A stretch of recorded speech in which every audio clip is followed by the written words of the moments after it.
suas 39 primeiras edições, nosso congresso foi presencial, com grande sucesso. Veio a pandemia. O desafio de realizá-lo à distância mostrou-se oportunidade. Aprendemos a tirar partido da internet e repetimos o sucesso. Agora, para nossa imensa alegria, o pior da pandemia parece ter passado. Assim, podemos voltar a nos encontrar. E vamos comemorar isso no maior centro de negócios da América Latina, na cidade de São Paulo. De dura poesia concreta e discreta beleza. Do ano que se comemora o centenário da Semana de Arte Moderna de 1922. Frente a acontecimentos recentes no mundo das artes, como os NFTs, e frente à perspectiva de realidade virtual e a realidade aumentada virem a fundar uma nova internet, certamente teremos muito o que discutir. Como sempre, vamos tratar de todas as novidades no campo da propriedade industrial, pois sabemos que marcas, patentes e desenhos industriais ocupam um lugar de destaque no mundo em transformação.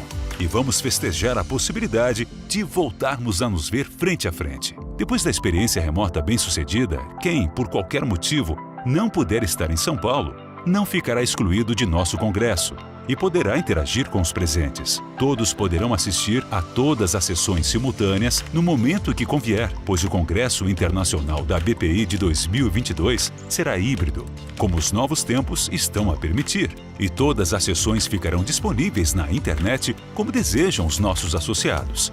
É um novo desafio, mas estamos confiantes no sucesso. Afinal, São Paulo sempre foi palco de imensos desafios, da expansão de nosso território à independência, do sucesso de nossa indústria à grande revolução verde que impulsiona o Brasil e da afirmação de nossa cultura e nossas artes. A fronteira agora é no universo virtual e no ambiente de negócios que nele se constrói, totalmente dependente da melhor regulação possível da propriedade intelectual. Se preparem para as discussões instigantes do Congresso Internacional da Propriedade Intelectual da BPI. Será uma grande confraternização. Não perca!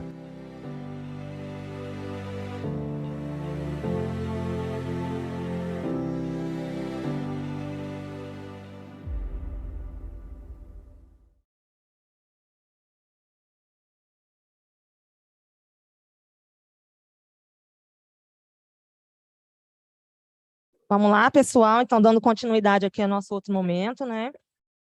Continuidade da sessão 8, então, a arte em plataformas digitais.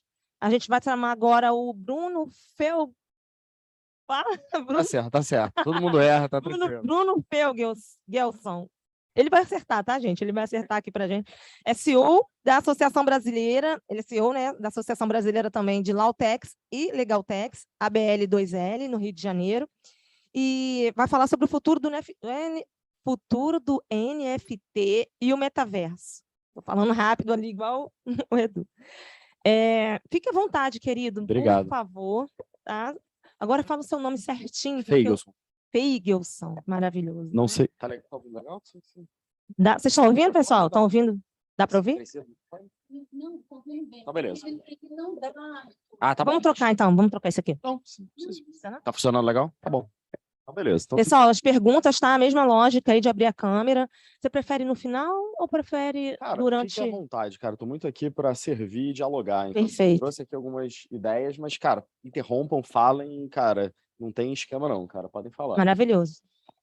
Cara, primeiro aí, obrigado. Queria agradecer muito aí. É sempre um prazer estar aqui, principalmente no Rio, principalmente com a professora Cone, que eu sou fã e eu gosto de publicamente falar isso sempre que eu tenho oportunidade. Cara, uma das pessoas mais incríveis aí do mercado, que, cara, fez um projeto incrível na UFRJ. Até vou falar um pouco disso. Cara, me apresentando aqui um pouco mais, né? Sou mestre, doutor em Direito na UERJ, formado lá na querida FND, agora fazendo pós-doutorado na Unirio. E estou à frente de um projeto que a gente chama de UOL. Então, a gente tem 21 investimentos em Lawtech. Então, são 21 empresas do mercado jurídico, a Future Law, que é mercado de educação, Sem Processo, que é Legal Operations. A gente está em várias frentes. A ideia é ser um one-stop shop e ajudar o mercado jurídico a ser mais tecnológico. E, além disso, sou sócio fundador do Lima Felgelson, que é um full service, né? A gente tem todas as atuações e a gente atua com as maiores empresas de tecnologias, startups, as big techs. Então, estou vivendo isso em várias frentes. E a ideia é compartilhar. Mas Hoje eu não serei nenhum desses pessoas. Na verdade, hoje eu serei Morpheus. Se alguém se lembra aí, quem viu Matrix, hoje eu serei o Morpheus de vocês. E por quê, né? Eu quero fazer vocês vão ter uma escolha agora. E que nem no filme Matrix, então é uma escolha muito importante na vida. Não levem de uma forma leviana, que é o seguinte: vocês podem tomar a pílula vermelha, e eu vou dar sequência aqui, e a cabeça de vocês nunca mais vai ser igual. Ou vocês podem tomar a pílula azul e voltar para a realidade, fora do metaverso, nessa realidade que vocês vivem.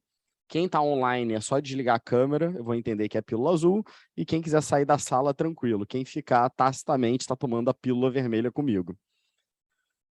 Cara, então já que todo mundo tomou, nem dei muito tempo de pensar, cara, a pressão é essa. Seguinte, vocês lembram, né? No filme Matrix, ele é baseado lá no Alice no País das Maravilhas, a gente tem que seguir o coelho. E aqui eu faço uma proposta para quem te siga. Também é girafocórneo. O que é girafocórneo? A gente tem um evento da Future Law, que vai ter esse ano, 1º de dezembro, Future Law Experience. E para quem é do mundo de inovação, uma empresa que tem um valuation de $1 bilhão, ela é chamada de uma empresa unicórnio, porque é uma empresa que é tão difícil você ver que é quase um animal imaginário na fauna, né? Só que inovar no ambiente jurídico, na minha opinião, é tão difícil que o unicórnio não representa bem. Então a gente criou um girafocórnio, a gente criou um animal na fauna imaginária de tão difícil que é o mercado jurídico. É impensável você inovar. Então siga o girafocórnio ou o Bored Ape. Se alguém segue o Neymar, alguém já ouviu falar aqui do Bored Ape. Sim, perdão. Tá bom. Eu ando muito, foi mal. A gente vai falar aqui também para seguir o Bored Ape. Então, basicamente é o seguinte, cara, começando do início, seguindo aqui a toca do coelho, né? Alguém sabe quem é esse sujeito aqui? Alguém já viu? Exatamente.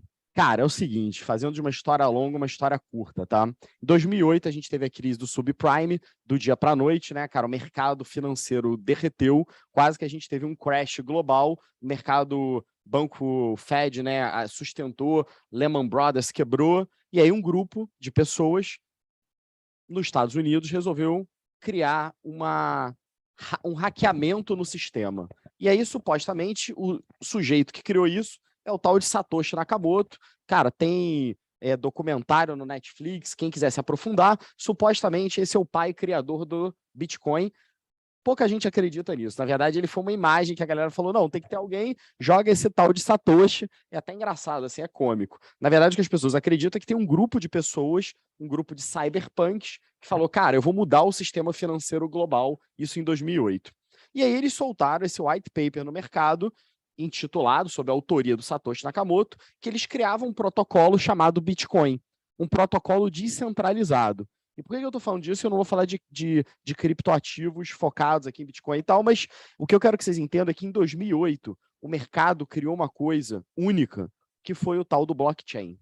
E aí imagino, aqui todo mundo ligado à propriedade intelectual tem algum conhecimento, mas nivelando aqui, quem já sabe, quem não sabe, vou tentar explicar da maneira mais simples. Vamos imaginar, cara, que o dinheiro, vamos imaginar não, é uma realidade, né? O dinheiro hoje ele já é digital. Então eu tenho uma conta no Nubank, o Andrei tem uma conta lá no banco original, eu vou transferir R$10 para ele. E o Andrei vai transferir para a professora Cone R$10 para o Banco Neon. Cara, o dinheiro vai sair do servidor do Nubank, então vai aparecer lá. Você tem o servidor do Nubank, as fintechs hoje, majoritariamente, elas estão em nuvem, muitas delas na AWS, que é a nuvem lá da Amazon, e essa nuvem, ela realmente existe, né? Embora seja cloud, existe um servidor, muitas vezes em mais de um lugar do mundo. Por exemplo, na crise da Ucrânia agora, a gente teve servidores sendo distribuídos. Imagina, você ia perder informação. Então, você sempre lida com mais de um servidor. Só que a informação sai do Nubank e ele avisa para o, sei lá, Banco Neon lá do Andrei que ele está recebendo. Debita aqui, credita ali. Alguém dessa sala viu essa operação? Não. Essa informação, inclusive sigilo bancário, está super guardada nos arquivos ali dos bancos digitais. Qual é a diferença do Bitcoin? A diferença é o seguinte, se eu transfiro um Bitcoin para o Andrei, todo mundo dessa sala tem acesso à rede. Então, o conceito do blockchain é o conceito da descentralização das informações. Parece uma coisa trivial, mas isso muda completamente o mundo, e isso é a base da Web 3.0, e é isso que a gente vai falar um pouco aqui. Então, eu quero que vocês capturem a ideia de que a gente está indo para um mundo de descentralização. E isso vai mexer com os modelos de negócio de maneira geral. E aí, cara, aqui é importante, né? Estamos aqui no Rio, inclusive, CVM sediado aqui. Se alguém estiver gravando ou estiver olhando, cara, não estou fazendo nenhuma recomendação de investimento, não quero problemas com a CVM, não quero nenhum tipo de processo, mas só para mostrar aqui um pouco do crescimento do Bitcoin nos últimos anos. Ele já caiu, né? A gente teve recentemente uma queda, bateu ali 20 mil dólares, já subiu de novo, mas só para vocês terem noção que o Bitcoin, esse protocolo criado por CryptoPunks que queriam acabar com o mercado financeiro global, é investido pelos maiores fundos do mundo hoje e bateu um crescimento de 8.000%. Então, vocês terem a dimensão de como a Web3 está se alastrando no mundo numa velocidade muito grande. E aí aqui para explicar alguns conceitos, né? Então, o Bitcoin foi criado e aí se criou o conceito do seguinte: tudo aquilo que não é Bitcoin vai ser chamado de altcoin. E aí você começou a ter um monte de moeda proliferando pelo mundo. Toda vez que o Elon Musk posta no Twitter sobre uma moeda, ela bomba. E depois a gente começou a considerar essas moedas que não têm valor, que oscilam muito, de shitcoins. Então não falta no mercado porcaria, e aí golpes, scams, etc. E uma coisa que mudou muito o mercado e eu chamo a atenção são as chamadas stablecoins. O que são isso? Olha que brilhante ideia. O mercado tinha uma simetria, então imagina, os nossos colegas aqui de Cabo Verde, né, vieram para o Brasil. Cara, qual é a melhor forma de trazer dinheiro para o Brasil? Através de uma rede blockchain. Inclusive, hoje, a gente, por exemplo, participou de um banco gigante que está fazendo operações de um banco tradicional. A gente ajudou eles nesse projeto de blockchain. Mas suponha que eles quisessem sair lá de Cabo Verde, vão para o Rio de Janeiro no dia seguinte. Quantas horas de voo? Não sei. Eco. No total, 13 horas. Nessas 13 horas, no mercado do Bitcoin oscila pra caramba. Então pode ser que eles chegassem mais ricos no Rio ou mais pobres. Então, é uma moeda que não dá para dar essa... Então, o Bitcoin ele é muito visto hoje como reserva de valor. Existem 7 conceitos econômicos para algo ser reserva de valor. O ouro, por exemplo, é uma reserva de valor usada há milhares de anos na história. Então, o que o pessoal falou? Cara, por que a gente não cria uma criptomoeda e lastreia ela em dólar? Então, hoje você tem as stablecoins. Então, a galera sai de Cabo Verde, faz o trade, compra essa moeda e troca no Brasil numa stablecoin e tem risco zero, porque existe uma quantidade de dólares depositados e essa moeda está atrelada. Vocês terem uma noção de como esse mercado já está se correlacionando. E aí, beleza. Então, eu expliquei para vocês da onde nasceu o blockchain, da onde nasceu o Bitcoin, como é que influenciou, e aqui eu trago aqui algumas coisas interessantes. Esse gatinho aqui, quem não conhece?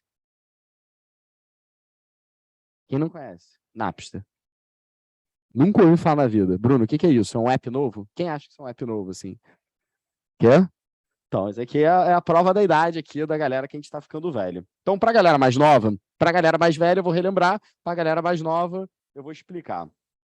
É o seguinte, em 99... Não, primeiro uma pergunta. Qual álbum vocês acham que é mais vendido na história do Brasil, de música? Anitta, pô, com certeza, né? Billboards. Alguém sugere outra coisa? Roberto Carlos, sertanejo. Cara, Padre Marcelo Rossi, 1999 e Xuxa, 1999. Porra, Bruno, por quê? Porque é o seguinte, cara, em 99 eu andava por essas ruas aqui de Copacabana e com o meu Discman, que era uma coisa extremamente inovadora, e aí eu ia na loja americana, ou na Casa e Vídeo, ou numa loja qualquer, ia comprar um CD. E um CD ele custava R$19 em 1999. O que a valor presente deveria custar uns 400, R$500 a depender do índice. Então a gente pagava R$500 para ter um CD que tinha 15 faixas de música, que geralmente você gostava de uma música. Los Hermanos, Ana Júlia, você comprava um CD de 15 faixas, você queria ouvir uma música, e aí você tinha um negócio muito legal que era uma CD-oteca. Você botava todos os seus DVDs e muitas vezes você até trocava DVD e esse era o teu mapa e tua possibilidade de músicas no mundo. A chance de eu ouvir uma música de Cabo Verde, praticamente zero, ou de qualquer lugar do mundo, porque eu não tinha acesso. Eu era restrito aos CDs que vendiam na loja americana por um preço que hoje se equivaleria a R$500. Imagina você gastar R$500 nisso. E aí, um belo dia, eu estava lá no meu computador e chegou um link do Napster. E qual que foi a sacada do Napster? Ele olhou e falou o seguinte, cara, as músicas já estão digitalizadas. Se eu transformar ela no MP3, eu posso tradar essas músicas, as pessoas podem trocar livremente e todo mundo vai ter acesso à música de todo mundo. Cara, brilhante para uma pessoa, eu tinha, sei lá, uns 11 anos de idade, 12, falei, caraca, abriu minha capacidade musical. Rolling Stones, discografia completa. Beatles, discografia completa. Isso abriu um horizonte para a gente gigantesco. Só que a gente está aqui falando sobre propriedade intelectual. Vocês acham que isso foi cool ou não cool para quem vive de propriedade intelectual? Porra, horrível, né? Isso acabou com a indústria musical da forma como se imaginava. Porque o lance era você vender CD pra caramba e ficar rico. Tanto é que você começou a ter muitos festivais e hoje você tem que rodar o Brasil, mesmo que você seja muito famoso ou muito famosa, ou tem que fazer publicidade, porque você não vai ganhar dinheiro naquela proporção de propriedade intelectual, porque o negócio ficou livre. E aí o que eu correlaciono isso com o Marx? E antes de entrar nos outros aspectos. A gente viu isso com a música. E aí a gente vê isso também com o Picasso. O Picasso, no final da vida dele, ele fazia um guardanapo, assinava Picasso, não pagava o restaurante, e o restaurante ficava muito feliz, porque um guardanapo assinado com o desenho do Picasso era muito top. Só que o que está acontecendo hoje? Isso daqui é arte? Meme é arte? Alguém acha que meme é arte? Porra, Bruno, meme é arte? Claro que não, brother. Meme é meme. Só que, cara, o Picasso, quando ele criou o cubismo, também não era arte. Ou quando Andy Warhol pintou lá uma lata de sopa, ninguém achou que aquilo era arte. O Picasso, a galera falou assim, cara, isso aqui, pô, é desenho de criança, isso aqui não vale nada.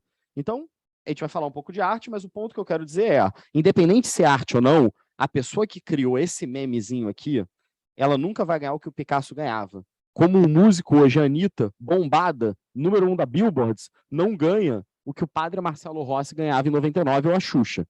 Por quê? O que a internet está fazendo, e tem os 6Ds, ela está desmonetizando. Tanto é que todos os modelos de negócio que você pega da Web 2.0 são baseados em publicidade. Porra, eu crio uma rede que eu quero fazer publicidade. O que a gente estava discutindo aqui? Videogame, publicidade. Tudo é publicidade. Mas vocês concordam que se a nossa vida vai indo para o digital, a gente tende a consumir menos coisas do mundo físico? E nem estou entrando ainda no metaverso. Pensa razoavelmente. A gente foi para o home office. A gente compra mais ou menos roupa quando a gente trabalha de casa. Menos roupa, a gente compra pijama, quando muito. Então, o que acontece? Se a gente vai desmonetizando a realidade, o que acontece aqui, não só como Marx, mas todos os economistas modernos aí, século 17, 18 para frente, cara, a gente acaba com o sistema capitalista. Porque você não tem trade, você não tem. Essa é uma das discussões. A renda mínima, até em termos de tecnologia. Se a gente for habitar o metaverso, e eu vou chegar nisso e vocês vão ver, como é que se a gente morar em Matrix, como é que vai ser as relações? Porque propriedade intelectual não tem valor. Tudo é de graça, vira MP3, compartilha. Então, esse era um problema muito grande, na minha opinião, em termos de shapeagem dessa nova realidade. E aí, então, eu expliquei para vocês que a gente tem um sistema tradicional que a gente centraliza em grandes empresas, grandes bancos, big techs, e a gente está indo para um sistema circular de blockchain, que, na verdade, ninguém detém a informação. Ela é livre e ninguém detém o código, ele é completamente livre. Então, para vocês entenderem, tá? Hoje se definem 3 momentos da web no mundo. O que era a web 1.0? Web 1.0, eu estou falando aqui de 1999, início da internet ali, 98, que basicamente era o seguinte, a gente migrou do mundo da televisão para o mundo da internet. O que foi essa migração? Foi uma reprodução. O que as pessoas achavam no início da internet? Que poucos sites iam dominar a internet. As apostas eram na AOL, na BOL, na Terra. Então, assim, você pegava esses megaportais, ele tinha receita culinária, ele tinha resenha da novela, ele tinha tudo ali. Porque a ideia é que você ia viver só nele. Tanto é que teve uma empresazinha pequenininha, que talvez alguns conheçam, que ela fazia um tal de buscador na internet, uma empresa chamada Google. E ela teve uma estratégia que era o seguinte, ela chegava para todos esses portais no mundo e falava, cara, você não tem que ter um buscador? Tenho. Você não quer usar o meu buscador como white label? Nem precisa aparecer meu nome. E aí ele foi virando o buscador de todo mundo. Só que essa tese, ela se quebrou. A internet não é um ambiente em que tem poucos. Pelo contrário, todo mundo prolifera a tecnologia. Então, na Web 1.0, nós éramos espectadores. Ninguém produzia nada. O mais interativo que você tinha era talvez bate-papo num site, mas você não vivia, você não produzia conteúdo. E aí a grande revolução, talvez ela surgiu sem a gente perceber, é o Web 2.0, que é o que a gente está vivendo hoje. Todos nós somos produtores de conteúdo.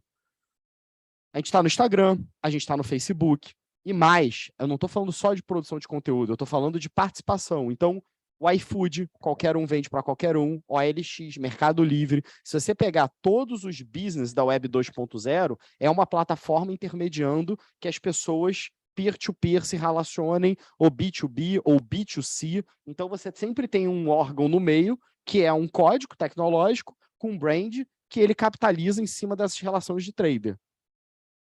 Vocês entendem como é uma diferença muito grande. Todos nós viramos produtores de conteúdo e é por isso que aqui surge a discussão da LGPD. Ah, os dados são o novo petróleo, por mais senso comum, isso é importante, eu tenho que regular. E o que então, afinal, é a Web 3.0? A Web 3.0 é a descentralização. É a perspectiva de que a gente vai sair desse mundo centralizado em algumas big techs e a gente vai para um mundo descentralizado para novas entidades que, do ponto de vista jurídico, a gente não sabe dizer nem o que é. Esse conceito foi criado pelo pai da Ethereum, que é uma das maiores redes de blockchain hoje. Se isso vai acontecer ou não, não sei. Eu estava falando aqui, acho que o André que tinha perguntado, da questão do Meta, né? O Facebook mudou o nome para o Meta. Será que o Meta ele vai conseguir? Será que essa Web3 vai ser descentralizada? Será que as grandes empresas de tech, existe muita discussão, ou as empresas de tech vão se tornar infraestrutura? Porque você vê, Microsoft, IBM, Amazon, elas são hoje as nuvens dessa nova web. Então pode ser que, será que o Facebook, novo web, novo Meta, ele vai ser uma empresa de infraestrutura? Ou será que ele vai conseguir criar um ambiente? Isso está em pré-paradigma. Então vocês veem, as maiores empresas naquela época, Netscape, o mercado mundial era de 1,1 trilhão, ele foi virar Airbnb, Uber, mercado de 6 bilhões, e agora a gente está indo para a Web 3.0. E aí, cara, agora chegamos aqui, quem teve a oportunidade de estudar aí, lembra do direito civil. Alguém lembra disso? Bens fungíveis ou infungíveis, ou a galera matou essa aula aí? Se for da FRJ, a Cone vai caçar o diploma aí da galera. Cara, o que a gente aprende em direito civil, né? Que tem bens fungíveis e bens infungíveis, né? Todo mundo familiarizado com esse conceito. Bens que podem ser substituíveis, bens que não podem ser substituíveis. Na vida, o que tem valor é fungível ou infungível majoritariamente? Infungível. O que tem valor é infungível. E na internet, as coisas são fungíveis ou infungíveis? Na internet? Na vida, concordo, infungível. Pô, aquela lembrança, aquele suéter que você não joga fora porque foi importante, o teu livro com a assinatura daquela pessoa, sei lá, tudo que a gente imagina na nossa vida é nosso, é o senso de pertencimento, né? É o lance do... Mas antes, vou fazer um comparativo aqui com uma obra que eu gosto muito, mas na internet, vocês acham que também é assim? Suponha o seguinte, hoje, cara, você troca o celular, principalmente se for Apple. Cara, o que tem no teu celular vai para o outro, né? Eu compartilhei a minha apresentação, era minha. Agora foi para o WhatsApp, é de vocês. Cara, tudo é completamente fungível na internet, como tecnologia. Nada tem valor.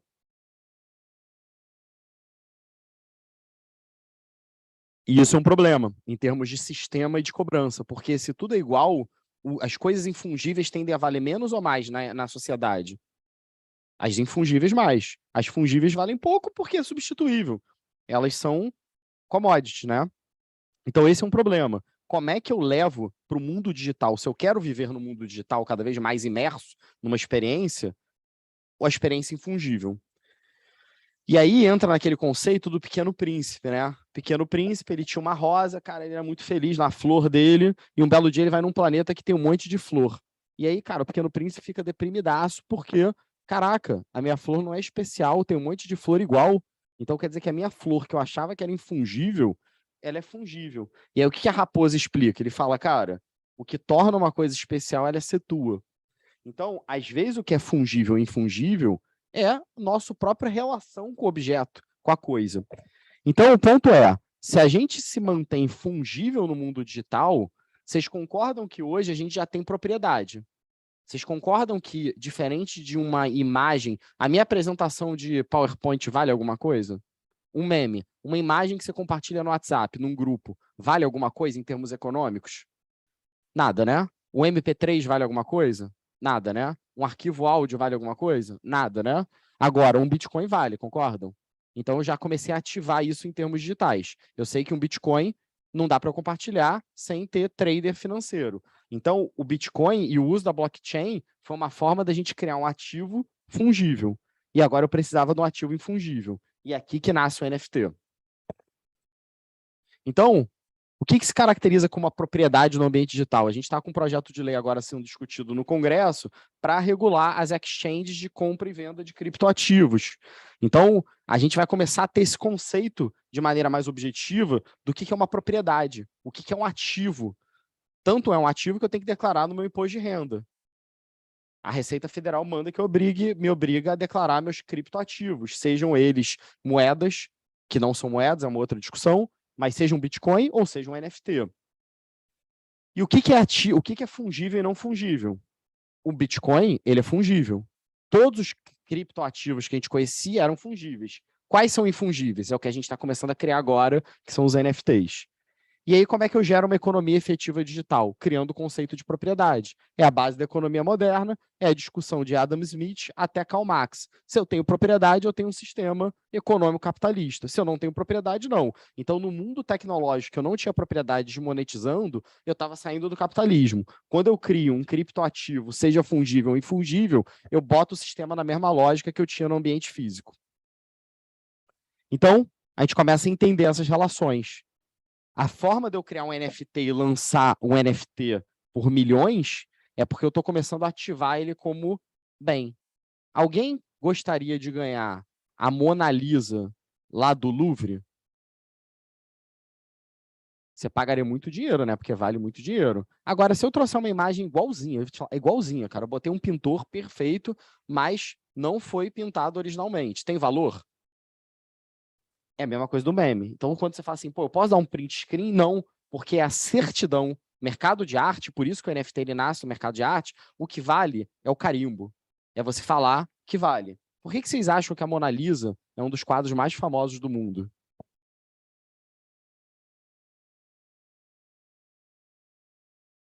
Pela exposição? Por quê? Porque está lá no Louvre. No Louvre. Tem muitas teorias, né? Tem gente que fala que é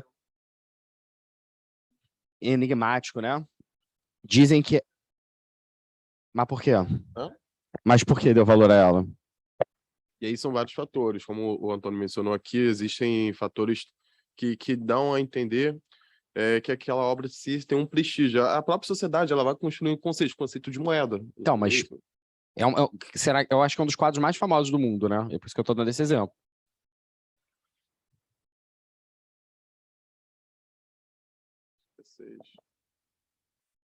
Beleza, então ela tá falando que como pela escassez, né?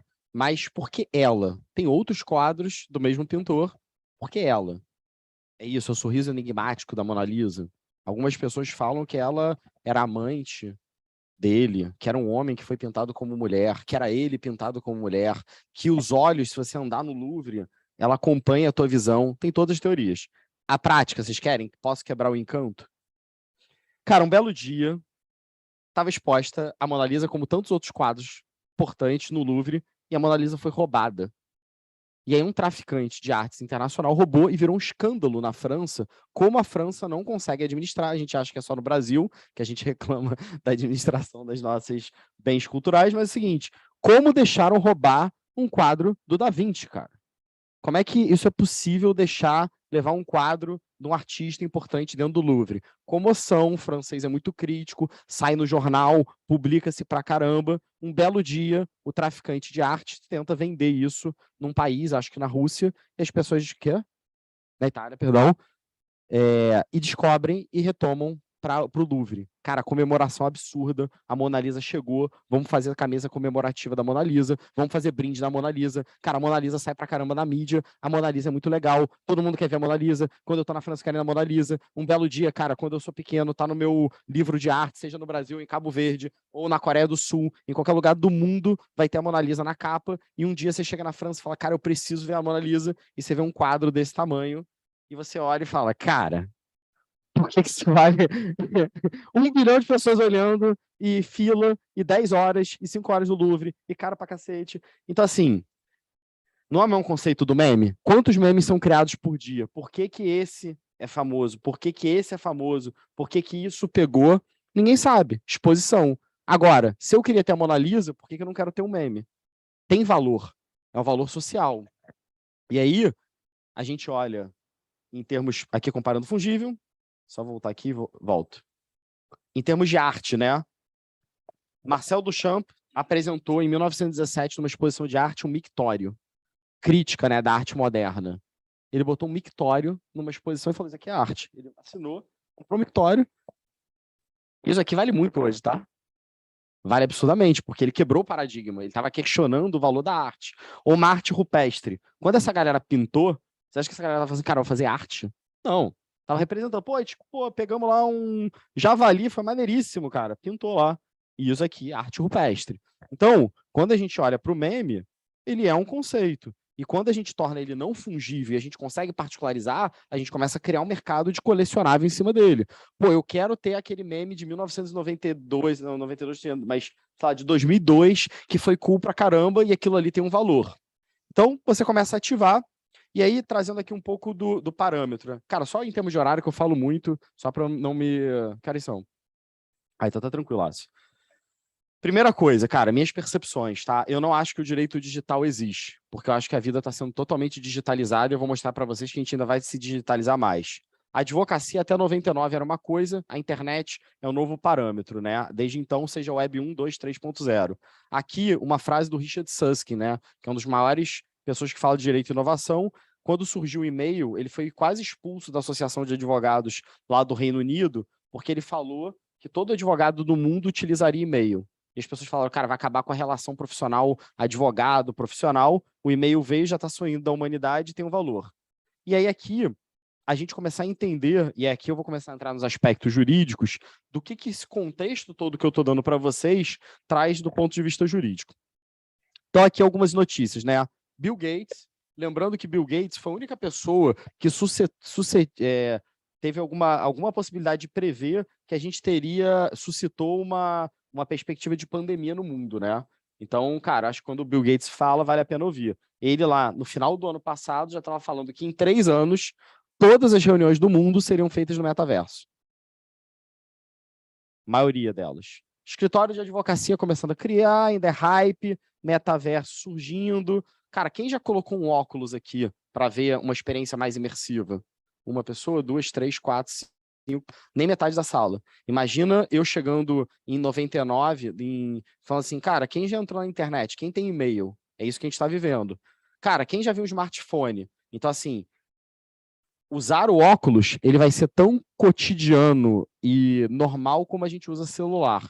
E só para dar um dado, né? O brasileiro hoje é o país os brasileiros são a população no mundo que mais utiliza a rede social. A gente fica uma média de 4h30 imerso numa rede social, numa experiência 2D que é chato pra caramba, no Instagram, WhatsApp. Então, só para vocês verem que, lembra do celular tijolão da Nokia? Era um celular grandão, tinha o jogo da cobrinha.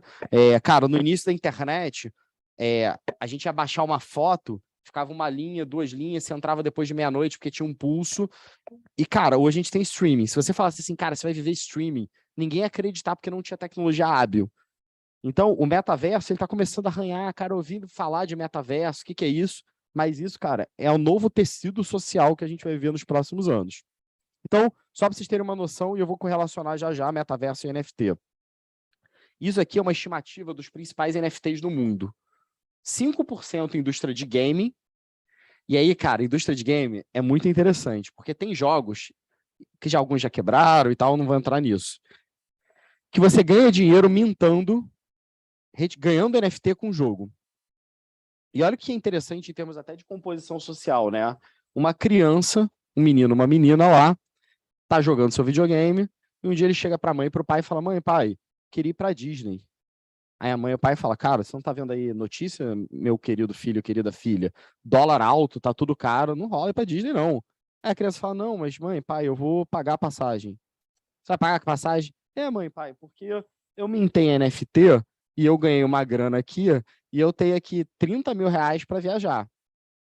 Essa é uma realidade estranha mas para mostrar o que está rolando nos games. E olha outra tendência que a gente vê nos games que vai vir para o mundo do metaverso. Eu vou mostrar para vocês o Bored Ape. O Neymar pagou 6,2 milhões por 2 Bored Apes. Alguém acha que isso tem valor? Você compraria um NFT por 3 milhões de reais? Faz sentido isso na cabeça de alguém, assim? Tem valor essa porra? Coisa maluca.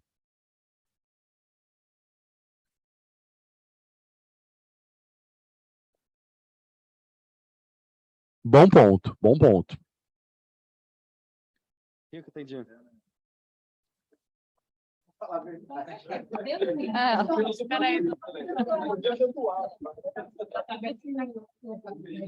Não, eu falei que tem por causa da experiência, porque o Bored Ape ele vem junto com um clube de exclusividade, que daí você tem acesso ao iate da Paris Hilton e o Pedro falou que, na verdade, vamos falar real, né? Porque milionário não tem onde gastar dinheiro.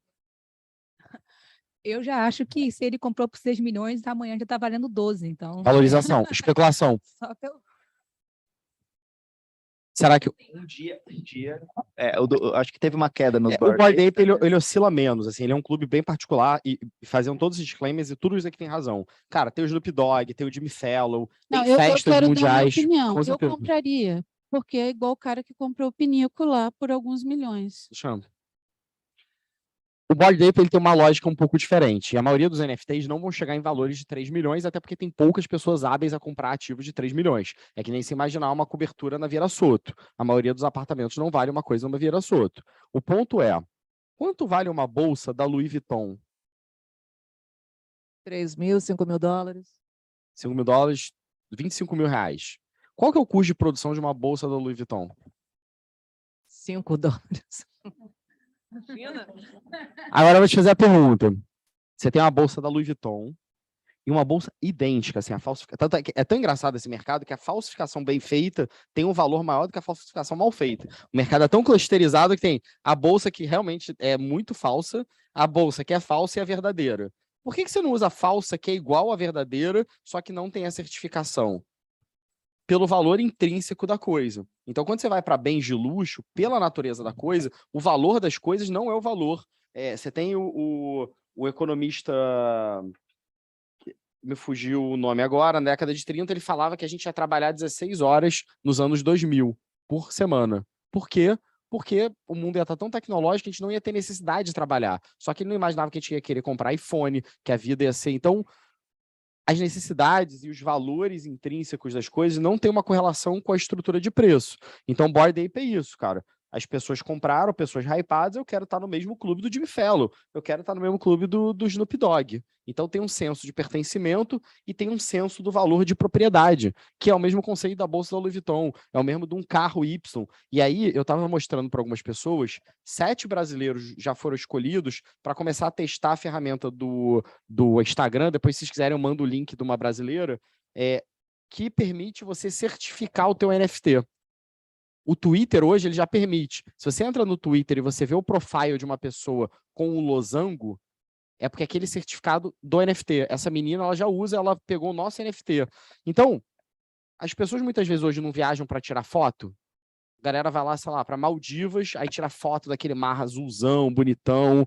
Você pode viajar hoje e não tirar foto no Instagram? A gente é a nossa persona nas redes sociais. Então, se você quer exteriorizar a riqueza, por que você não compra o Bored Ape?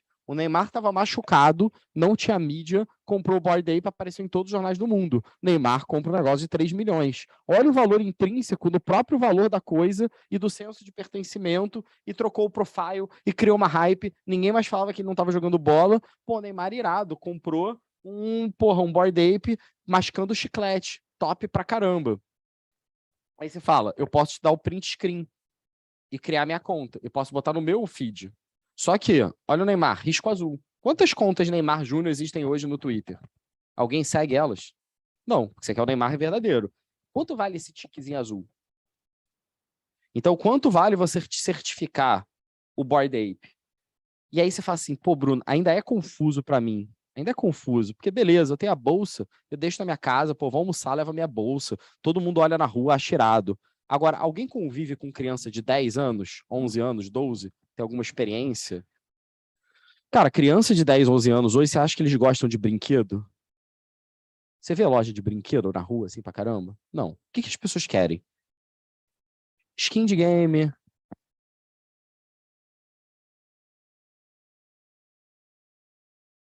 What the hell, brother? Tipo assim, mãe, pai, me dá um crédito. Assim, tem uma empresa que levantou capital agora, ele é até da galera da PUC, que é um cartão de crédito NG, era um Bank as a Service, eles venderam para a Stone, e a galera de um professor da PUC levantou 10 milhões de dólares, eu acho, essa semana, que é o banco da molecada. Que é o seguinte, ele precisa ter cartão de crédito, porque senão ele passa na mãe do pai. Aí a mãe e o pai falam assim, não, pô, um joguinho, cara, deixa eu botar aqui na mão da criança. Cara, vem uma fatura, R$ 1.000, assim, criança gastou em skin de game. Que isso, cara? R$ 1.000? Aí você fala assim, cara, eu compraria um boneco, uma boneca, você brinca, um jogo. Agora, cara, R$ 1.000 na internet? Porque na cabeça da gente... Roupinha pra bonequinho. Roupinha, brother.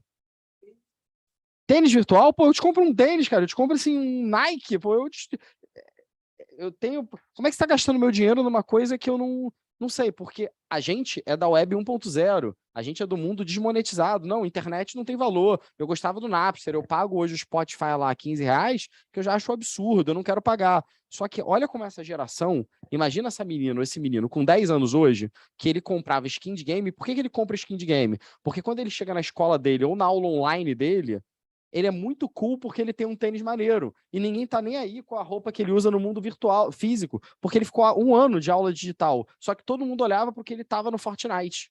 Quem era ele no Fortnite? Então, olha como isso é muito mais profundo do que a nossa relação com a experiência de rede social, que já é profunda. A vida dele, ele entende aquilo ali como patrimônio, como ativo. E talvez quando ele faça 15 anos, ele vai voltar no jogo, e aí entra nessa discussão dos problemas dos jogos centralizados. Você não pode tradar, você não pode criar, é super restrito, e eu vou mostrar isso para vocês. Então, olha como essa economia já está indo para a cabeça das pessoas. Você acha que um menino ou uma menina dessa, ele gostaria de ter um NFT? Com certeza. Você vê quem trade NFT hoje é gente nova. Porque é uma economia nova, é um senso de pertencimento novo. Então, isso vai chegar. A gente criou uma marca de roupa no metaverso.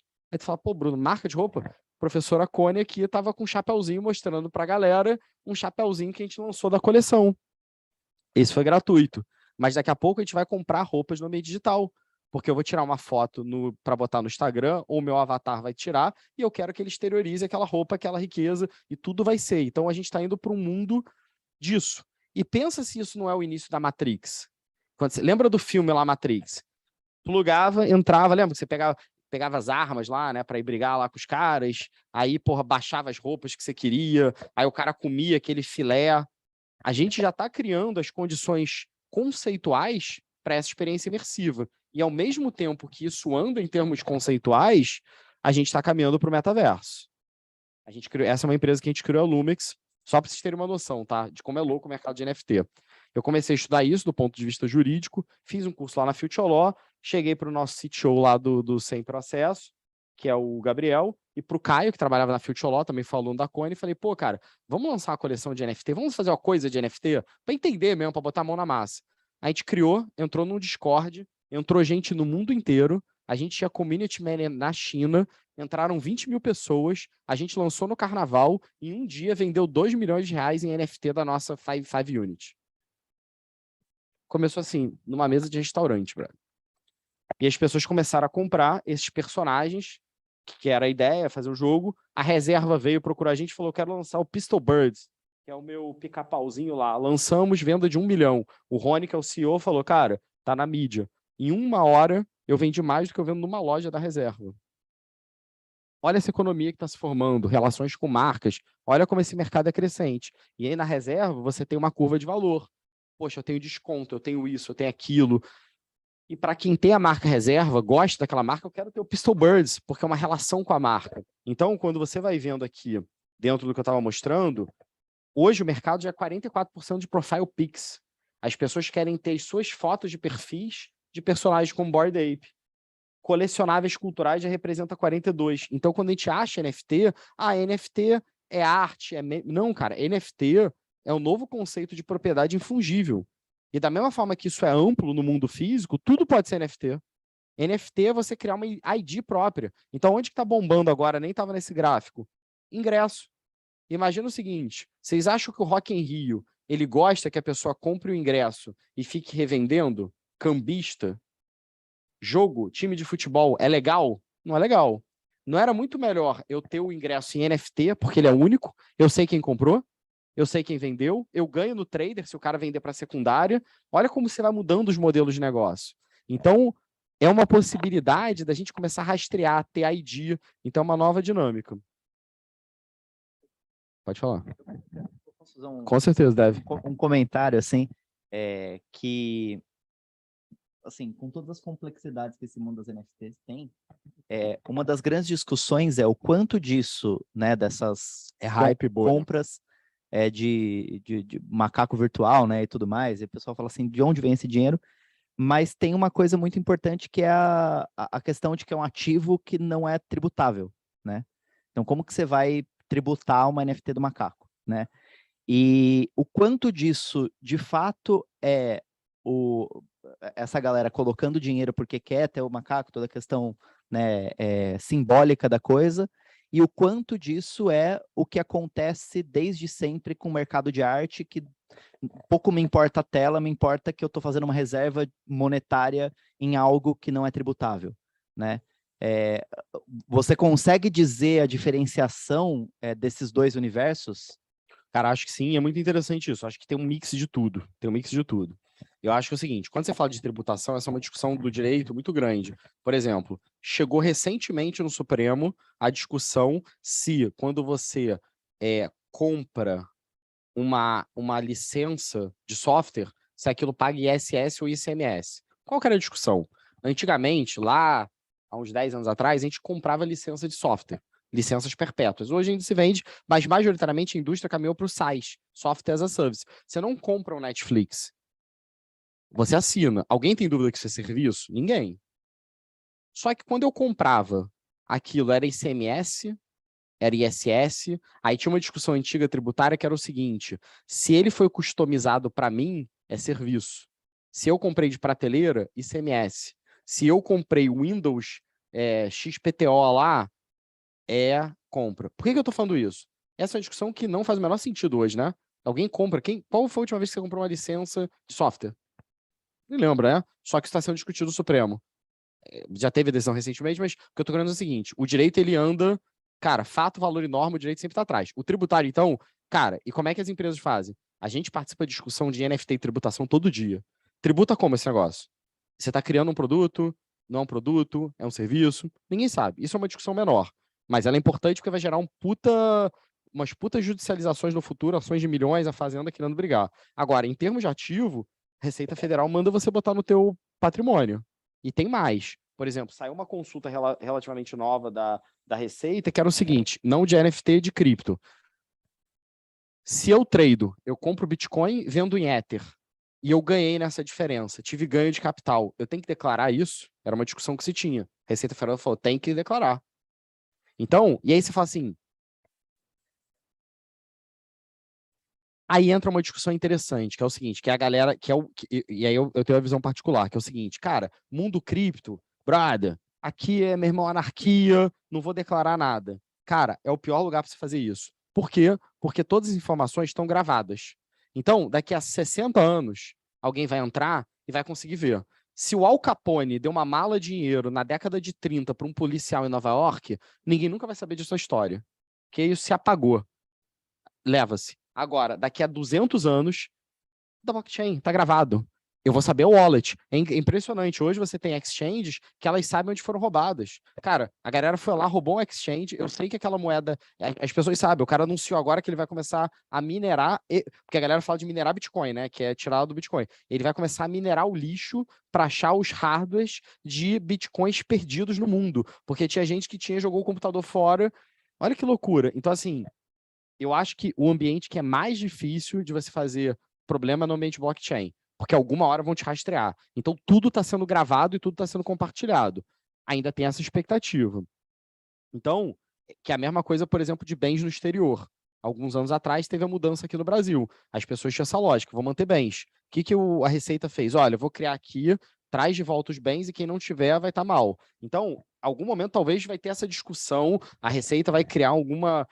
Mas assim, as pessoas sabem quem está tradando. A gente fez um negócio lá na Lumix, que a gente criou uma plataforma chamada Seamore, que era o seguinte, ele busca informação dentro do OpenSea para saber qual é a tendência de um NFT ser mais valoroso que o outro. Porque é interessante, até em termos de propriedade intelectual. Quando você pega o Bored Ape, quem fez esse Bored Ape aqui? Como é que vocês acham que isso é feito na prática?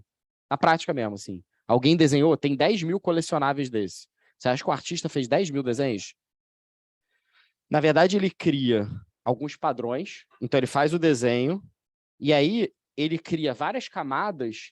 E aí, um algoritmo cria aquele personagem. E aí entra uma discussão da propriedade intelectual de quem criou. Porque já o algoritmo, efetivamente, tem aquela discussão das músicas, né, criadas. Você pega... Eu ouço o disco do Charlie Brown Jr., a AI vê as músicas do Chorão, entende o padrão e cria uma coisa nova. Que é a mesma discussão de propriedade intelectual, que era a questão de psicografia, né?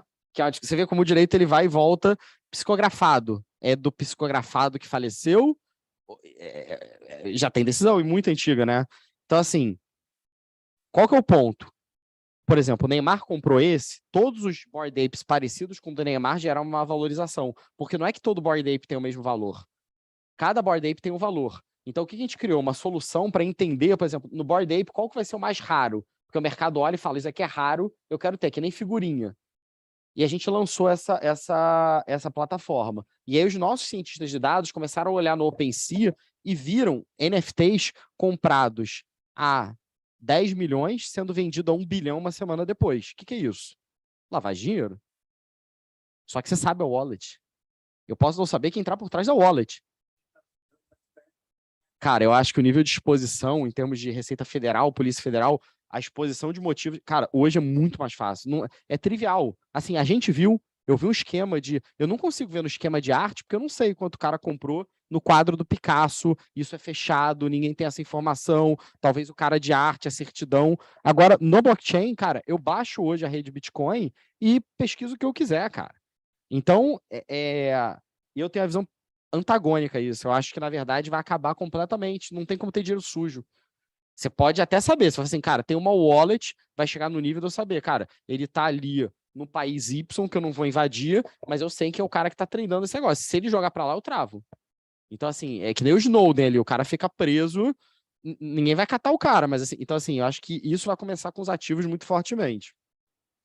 E aí, em termos de valor, né, intrínseco. Cara, Gordon Gekko lá no Wall Street, o dinheiro nunca dorme. Cara, a ganância é a mãe de todas as crises. A ganância, ela é um aspecto subjetivo humano que gera todas as crises no mundo. Agora, você dizer que não tem valor é a própria bolha da internet. O que foi a bolha da internet? Foi uma bolha? Em 99, eu fazia um IPO e dizia que, cara, eu ia criar uma empresa pet.com que todo mundo ia comprar alimento de pet online.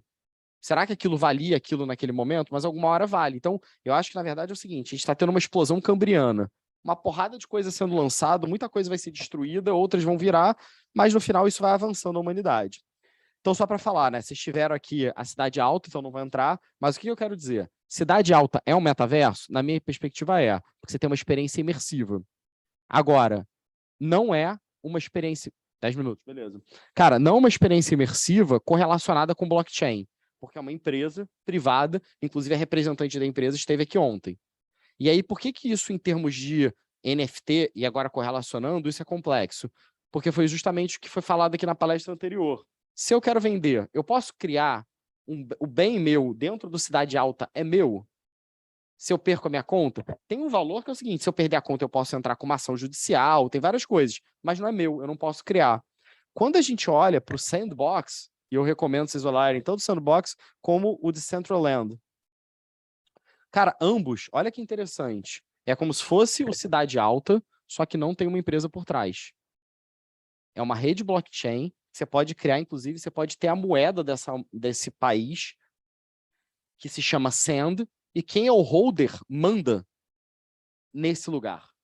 Então não tem uma empresa privada por detrás. Existe um monte de ser humano com a carteira. Olha como isso é mudança de paradigma. O que é isso em termos de vista jurídico? O que é o Bitcoin do ponto de vista jurídico? Eu já pensou? Natureza jurídica do Bitcoin. É o que? É uma empresa? Não é uma empresa? Do Bored Ape. O Bored Ape levantou dinheiro. Ele criou um estúdio, o estúdio que criou o Bored Ape. Mas o Bored Ape em si, qual que é a minha relação? O Bored Ape fez uma quebra de propriedade intelectual. Qualquer um que comprasse o Bored Ape podia usar aquela imagem do jeito que quisesse. O que é o sandbox, juridicamente? Só que olha que interessante. Eu já não sei o que é juridicamente, mas eu crio propriedade dentro. Eu posso criar o meu NFT, botar para vender, ele é meu, tá na minha wallet, e é o que eu falei. Como é que eu transfiro ele para um outro mundo, que é a Decentraland? Essas vão ser discussões tecnológicas. Eu vou ter que sair, eu vou estar vivendo dentro do Decentraland. Eu vou estar tendo aqui o evento dentro do Decentraland, e aí eu vou querer comprar alguma coisa, um objeto para lembrar da palestra, eu vou comprar lá dentro. E olha que interessante, eu não sei se ela chegou a mostrar para vocês, mas no Cidade Alta tem uma parceria lá com a iFood, né? E ele entrega. E você pede no jogo e aparece na tua casa. Daqui a pouco, você vai colocar um caninho no seu braço e você vai pedir para ser alimentado, você vai ser alimentado intravenosamente. É isso. Já tem. Muita gente faz vitamina, reposição de vitamina intravenosa. Agora você vai estar jogando e você fala assim, cara, eu não quero sair daqui, brother. Eu tenho que tomar minha dose de vitaminas. Toma aí, brother. Pede no iFood Health Tech lá, que você vai lá e bota na tua veia. Quê? Não. Tá próximo, né, cara? Assim, já existe pessoas que tomam vitaminas intravenosas. Já existe um jogo. A gente tá indo pra uma experiência imersiva. Não tô dizendo assim, quando você coloca assim, eu acho que as pessoas vão parar de comer. Mas assim, vai ser um momento do teu dia que você vai... Cara, a gente não toma suplementação, tu vai tomar só no centro lá, você vai tomar intravenosa que tem um efeito. Cara, Second Life, isso existe há 20 anos. Só que não tinha tecnologia hábil para isso. O lance que a gente está vendo agora é a tecnologia imersiva e que não é só o óculos. E eu vou mostrar isso para vocês. E olha que interessante. O iFood lançou, aí o Outback foi lá e lançou também. E lançou um... Como é que é o nome disso aqui? Canguru. Um avatar canguru. Cara, eu preciso ser um ser humano no metaverso? Eu vou botar meu óculos, eu quero ser um canguru. Sempre quis ser um canguru. Nesse mundo eu não posso ser um canguru. Tem até aqueles que a galera faz modificação, né? Coloca coisas, tem o homem lagarto, o cara corta a língua dele. Mas assim, não é tão trivial, né? Agora, eu quero ser um canguru. Eu quero viver no metaverso como um canguru. Beleza. Aí tem uma outra pesquisa hoje que mostra que a maioria das pessoas da geração Z prefere chatbot, falar com chatbot, do que falar com atendente. Porque eu quero falar 3 da manhã, eu não quero encheção de saco, eu não quero alguém me vendendo nada, eu quero falar com chatbot. Agora imagina os algoritmos sendo o próprio canguru. E eu começo a me correlacionar. Como é que eu vou saber? Era uma coisa de discussão lá do chat de 99. Será que com quem você está falando é uma pessoa mesmo? Hoje você manda abrir a câmera. Naquela época não tinha. Então assim, cara, você vai marcar, eu lembro, cara, eu lá, molecão, né, 15 anos, marcava lá com a menina lá no chat. Ninguém sabia. Quando muito, você mandava uma foto, né, não sei o quê. Cara, você começa a correlacionar com o canguru. Será que o canguru é um ser humano, brother? E se não for? Aquele filme Ela, que a pessoa se apaixona lá pelo algoritmo. Se eu quiser me correlacionar com o algoritmo, casar com o algoritmo, viver com o algoritmo, vai ser legal pra caramba, né? Provavelmente o algoritmo vai se adaptar, né? Blade Runner, né? Tem esse novo, tem a assistente virtual, ela vai se adaptando ao teu profile. Então, assim, ninguém vai saber quem é quem, você vai ter a possibilidade de ser o que quiser, do jeito que você quiser. Então, só para vocês terem uma noção, e aqui é interessante, começando a correlacionar. A Mana, que é da Decentraland, olha como ela valorizou quando as pessoas apostam que esse vai ser o metaverso. Sandbox também. Então, moeda não é ligada à soberania. Só Fala, professor, 3. Tô correndo, tô acabando, chegando no finalzinho. Então, vou antecipar. Cara, só para abrir aqui, né? Iates virtuais, 3 milhões. Será que a gente está falando de um novo direito imobiliário? A gente falava, por exemplo, de cartório, blockchain. Cara, a gente está indo para a propriedade imobiliária. Então é isso. Tem um terreno do Snoop Dogg, o terreno do lado vale muito mais. Qual é a natureza jurídica disso? Outro ponto, como eu falei, olha que interessante, tem engenheiros hoje trabalhando numa luva para você ver a densidade. Porque um lápis, imagina que eu vou estar com óculos, vou estar lá, vou pegar um lápis. Cara, o lápis que eu pego não pode ter um peso de uma garrafinha d'água. Eu tenho que dar densidade para os objetos no metaverso. Agora imagina você, num óculos, vendo tudo, pegando as coisas, cara, pesado pra caramba, leve. Cara, quanto isso vai se tornar imersivo? A galera tá fazendo, por exemplo, impressora de gosto. Então você vai botar um dispositivo que o cara vai te dar uma maçã, vai ser relativamente pesada, você vai morder e vai ter gosto de maçã. Então, olha como isso vai tornando a experiência mais imersiva, e se a gente já gasta 5 horas nas redes sociais, como é que a gente vai viver no metaverso? E aí entra numa discussão do Freud, né? Princípio do prazer. Existe um princípio da realidade que limita os nossos prazeres. Então, assim, cara, o mundo tá aqui. Não adianta eu falar, cara, eu vou transpor essa parede. Ela bate. Agora, no metaverso, o princípio do prazer ele fica muito mais expandido. Então, como é que vai ser o ponto da consciência? O que é personalidade? O que vai ser coisa? O que vai ser pessoa? Quem vai ser ser humano? Quem é sujeito de direito? Inteligências artificiais que interagem com as pessoas dentro de um metaverso. Então, relação ser humano-algoritmo, né? E aí os problemas, né? Assédio sexual dentro do metaverso. Você vê, o direito teve que acompanhar a Lei Carolina Dickmann, vazamento de fotos íntimas. Será que a gente vai ter crimes? O Brasil é o país que tem o maior número de golpes bancários. Fraude. Cria o Pix, no dia seguinte, golpe do Pix. Como é que a gente vai ter os golpes no metaverso? Estão chegando aqui ao final. Coisa interessante, né? Tem TikTok hoje que ganha mais do que CEO de grandes empresas, mais que o Tim Cook da Apple, que é aquilo que eu estava falando das crianças. Quem que vai construir esse mundo? Quem entende de Roblox, né? Alguém vai conseguir construir aqui uma cidade virtual, não sei nem por onde começa. Agora, a molecada com 10, 11 anos vai construir. Como é que fica o ECA? Eu lembro de eu dar parecer de youtuber mirim, que fazia propaganda. Youtuber com mais de 1 milhão de visualizações, fazendo venda de brinquedo, né? As crianças gostam de ver vídeo de brinquedo. Cara, a gente vai ter criança de 11 anos trabalhando do outro lado do mundo, criando uma cidade virtual. É trabalho infantil? Qual é a relação de trabalho nômade? Qual é a relação com as plataformas? Então, cara, o que é sandbox? É um paradigma societário? Como é que regula? Então, chegando ao final. Do dia para a noite, o metaverso caiu. Gente que botou dinheiro quebrou. Então, a gente está vivendo uma fase pré-paradigmática, desconfiança, uma explosão cambriana, muita dúvida, mas o ponto é o seguinte, encerrando aqui. Cara, decorridos aí talvez 1 hora que eu tentei falar e trazer os principais aspectos, a minha perspectiva é: não existe a possibilidade de a gente tomar pílula azul, assim. Isso é uma realidade que vai acontecer nos próximos anos. A diferença é se a gente vai esperar isso nos atropelar ou se a gente vai cair dentro. Mas me parece que a gente está indo para uma efetiva realidade simulada e numa velocidade muito grande. Pessoal, era isso. Desculpa ter falado muito, ter falado rápido, mas a ideia era tentar passar o máximo de conteúdo.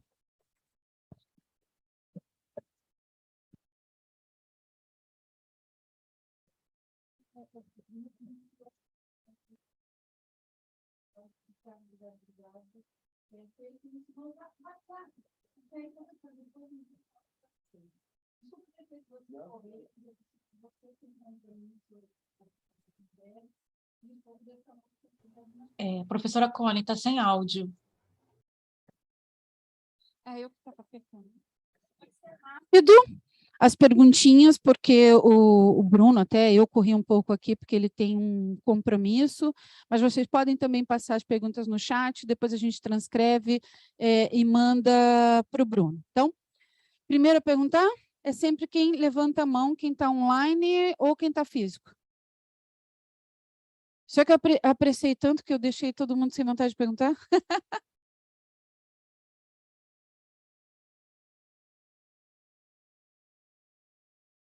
Porque meu comentário era parecido sobre o fato de agora a gente estar vendo uma distopia. E é uma questão que já existe muitas questões. Eu acho que como ainda é uma área incipiente, entre aspas, eu acho que ainda não existe uma regulação específica para isso. Então, isso vai desequilibrar o mercado em certo momento.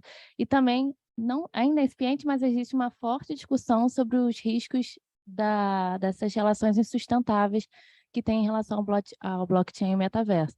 Eu só queria perguntar sobre essa relação entre sustentabilidade e metaverso, que ainda é bem desequilibrada. O que você acha? Cara, esse negócio de distopia eu acho muito engraçado. Imagina alguém na década de 1920. Tira uma pessoa de 1920 e bota hoje aqui, assim, 100 anos. Cara, isso aqui é uma distopia para alguém de 1920. Só que a gente foi vivendo. Então, se é distopia, se é utopia, se vai ser melhor, se vai ser pior, se a gente não vai conseguir ver, se é um episódio de Black Mirror, eu acho que isso aí são subjetividades e adjetivismos, mas é fato que a gente está indo. Cara, a minha tese de doutorado é sandbox, regulação sobre inovação, e eu discuto isso. Fato, valor e norma, tridimensionalidade para unidimensionalidade. O direito, ele demora, mas sempre demorou. O problema é que hoje a velocidade da tecnologia é muito grande. Então, o carro demorou, sei lá, 70 anos para chegar em 50 milhões de usuários. Hoje, você faz um negócio desse do dia seguinte. Então, o problema é que o direito, primeiro, ele vai ter que ser líquido, ele vai ter que entender que ele é por si só incompleto e que ele vai ter que esfriar as relações sociais de maneira pontual. O que eu quero dizer com isso? A gente veio ali de uma relação positivista, né? Pré-guerra, depois um pós-positivismo ali mais psicológico, mas o direito ele tem esse desejo codificador, ainda mais a gente de, tradição ali francesa, civil law, a gente quer amarrar. Você pega o Código Civil, ele já tem uma natureza extremamente de common law, que é uma discussão até acadêmica legal. Então, eu acho que hoje é mais do que isso. É o seguinte, por exemplo, eu ia começar a escrever esse doutorado, eu parei. Será que a gente ia criar uma aceleradora de autarquias? O que eu quero dizer com isso? LGPD. Cara, vamos regular dado. Demorou, GDPR, discussão, chegou no Brasil, beleza, regula dado, beleza, chegou no Brasil, demora, é medida provisória, beleza. Cara, NPD tem pouquíssimas pessoas, nem está sendo regulado direito, porque não tem nem gente, não consegue estruturar. Quando a NPD se estruturar, a gente já está no metaverso, com blockchain, já não dá nem mais para falar de proteção de dados, já tem uma empresa do outro lado, acabou. Não existiu mais LGPD, já morreu.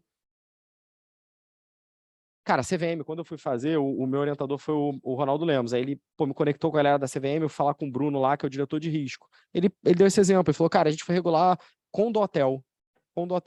Na época da Olimpíada, da Copa do Mundo, todo mundo querendo condo-hotel. Cara, a gente ficou discutindo meses, anos. Na hora que a gente lançou o condo-hotel, ninguém mais tinha condo-hotel. Ninguém queria ter mais condo-hotel. A pessoa até ficou com raiva que publicou uma norma de condo-hotel, porque falou, cara, perdi dinheiro em condo-hotel. Então, assim, olha o nível de energia que a CVM gastou para uma coisa que não existe. Então, o ponto é, o direito, ele vai ter que ser um direito. O Daniel Marques, a gente estava trocando ideia, até da linha dele de doutorado, ele estava falando da questão do tempo latência, né? Que é o que a gente está vivendo hoje, que é basicamente a percepção do tempo máquina. Então, como muito do que é influenciado é máquina, o direito ele tem que ser um direito latência. Então, assim, a coisa acontece, eu já tenho entendimento. Não vai ser o perfeito, mas se o direito esperar fato, valorar norma, ele sempre vai sair atrasado.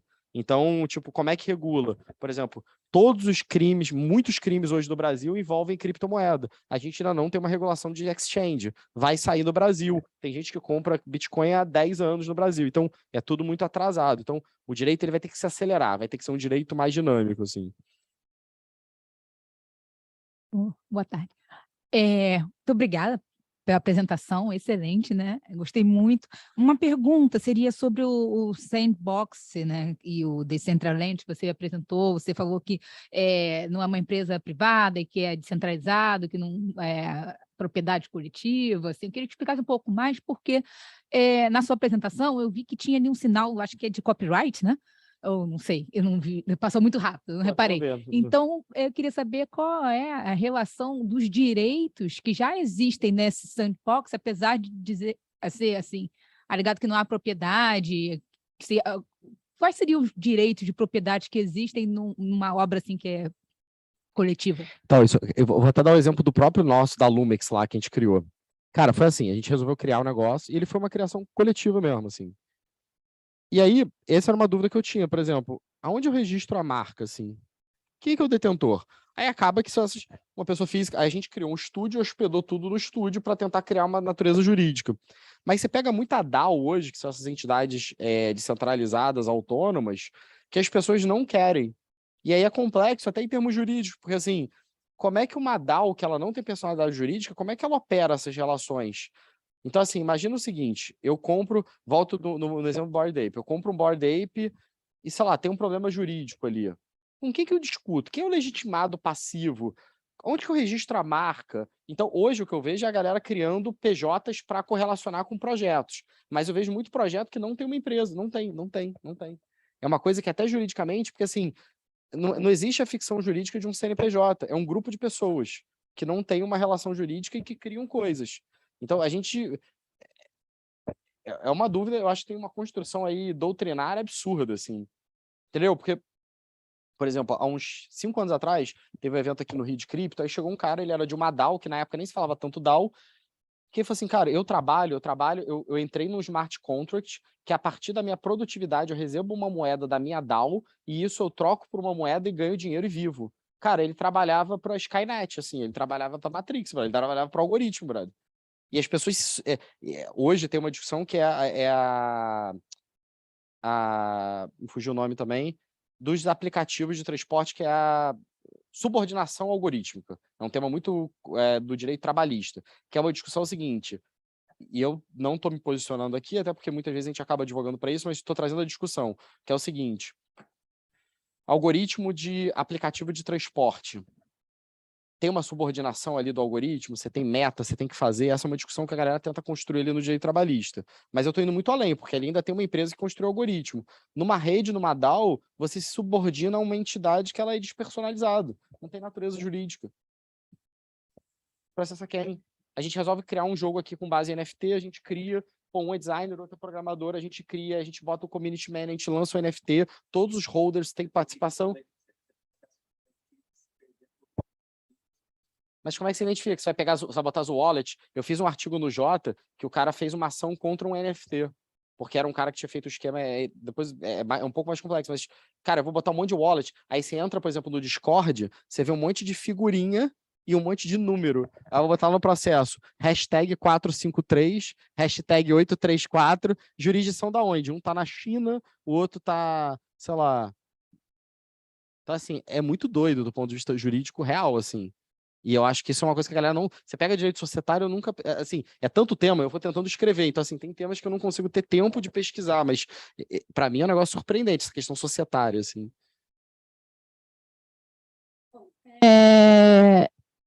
Eu assustei o pessoal, né, por causa do prazo, porque eu sei que o Bruno tem um compromisso, o Pedro também, mas eu vou dar a palavra para o Gil, né, que eu já dá outra, eu tive que cortar um pouquinho para acelerar, para fazer uma pergunta para o Bruno.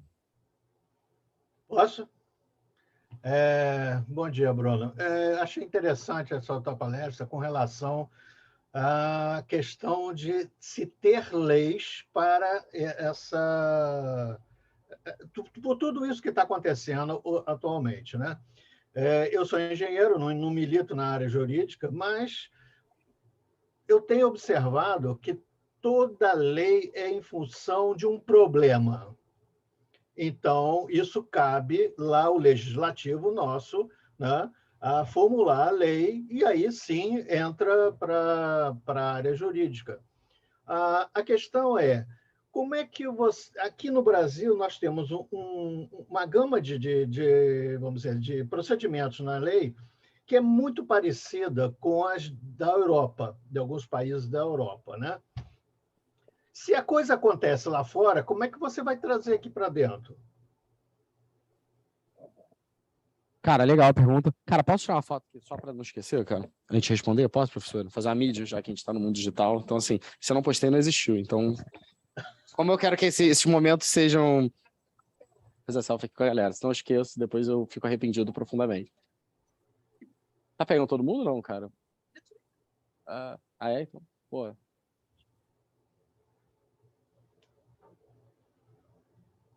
Legal, pessoal. Fez a hype aqui. Vamos... Cara, dito isso, cara, o que é interessante aí na pergunta do Gil que eu achei legal? Isso é um tema que eu acabei abordando, mas ele deu uma deixa bacana, que é o seguinte. Cara, a gente tem dois grandes polos produtores de tecnologia no mundo, né, cara? Os Estados Unidos, notadamente ali o Vale do Silício, hoje migrando ali para Miami, os Estados Unidos inteiro, e a China. E aí você tem, no meio disso, a Europa, que ela não é um polo produtor de grandes empresas. Imagina uma Big Tech que a gente usa hoje que seja europeia, a gente não enxerga. Mas é a Europa sendo a centralidade de quem está ditando o sistema normativo global. Então, você pega isso, o GDPR é um bom exemplo, agora o DMA também, que é uma discussão super moderna, é muito nesse sentido. Então, o que eu vejo é a Europa, basicamente pela tradição da proteção dos direitos humanos e essa construção, eu tive com a secretária de Justiça de Portugal numa palestra e tal, eu vejo, até pela liberdade que eles têm de não dependência dessas empresas de tecnologia, eles é que têm pautado o mundo em termos de regulação. Então, hoje a Europa acaba sendo o primeiro a notar os problemas e acaba levando. E como ele tem essa natureza também colegiada, né? Por exemplo, o DMA trouxe uma discussão gigante. A Alemanha tinha um posicionamento, Portugal outro. Então acaba sendo uma decisão muito democrática e acaba inspirando os países. Mas o ponto é que a velocidade é grande. Então eu não sei se a gente vai resolver tudo com processo legislativo. Eu acredito muito no processo de desregulação. Então tem uma série de discussões aí de autorregulação que podem ajudar a dar, inclusive, velocidade para esses aspectos. Ok. Muito grato. Bom, pessoal, a gente tem que encerrar, né? Não quer, mas a gente tem que encerrar aqui. Agradeço a presença virtual e física de todos, né? Hoje, para quem não sabe, é dia dos operadores do direito, porque é dia dos advogados, advogadas, magistrados, magistradas. A origem desse dia vem, na verdade, da fundação da Faculdade de Pernambuco e da Faculdade da Universidade de São Paulo, as duas faculdades mais antigas do direito. Logo depois vem a nossa querida FND, no centro. E como oriunda também da FND, um centro republicano e democrático do estudo do direito, saúdo hoje aos nossos colegas advogados, estudantes de direito, que são muitos aqui, e a todos os democratas hoje, nesse dia de comemoração também da democracia. E esse mundo virtual, ele tem muito a ver com democracia, é isso, de criar, de não saber quem está por detrás daquela criação, de transformar os fenômenos sociais, de transformar os fenômenos jurídicos, e a gente tem que estar preparado para toda essa tecnologia. E, mais uma vez, eu reforço a importância do curso da OMP. Da OMP está sendo, acho que, pioneira, e a importância de pessoas como o Pedro e o Bruno, que se dedicaram a estudar o futuro presente. É futuro presente, gente, porque o Bruno mostrou a luva. Deixa eu contar uma coisinha para vocês. Está gravada, mas vai ficar. Já existe patentes, inúmeras patentes, ou seja, do filme Jogador Número 1. Eu fiz um estudo. Ele só não é economicamente ainda viável, está no mercado. E já existe um conector, um vibrador, né? É um vibrador. Isso já está no mercado, onde a pessoa pode, através de estar à distância, numa rede social, num jogo, enfim, etc. e tal, utilizar e manipular, né, o prazer do outro, estando lá do outro lado do mundo, dentro de um ambiente de relacionamento virtual. Eu vi, ninguém me contou, eu vi. E é possível comprar nos sex shops, que é um outro mercado, né, um outro mercado aí, na indústria, vamos dizer, do sexo, este aparelho que já pode ser usado aí no metaverso. Isso você compra no Mercado Livre, que vocês vão ter aula amanhã. Isso já dá para comprar no Mercado Livre. Eu não testei, não sei se é bom. Um beijo, pessoal.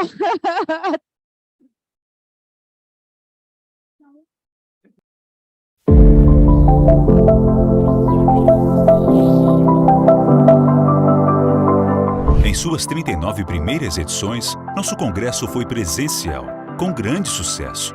Veio a pandemia. O desafio de realizá-lo à distância mostrou-se uma oportunidade. Aprendemos a tirar partido da internet e repetimos o sucesso. Agora, para nossa imensa alegria, o pior da pandemia parece ter passado. Assim, podemos voltar a nos encontrar. E vamos comemorar isso no maior centro de negócios da América Latina, na cidade de São Paulo. De dura poesia concreta e discreta beleza. Do ano que se comemora o centenário da Semana de Arte Moderna de 1922.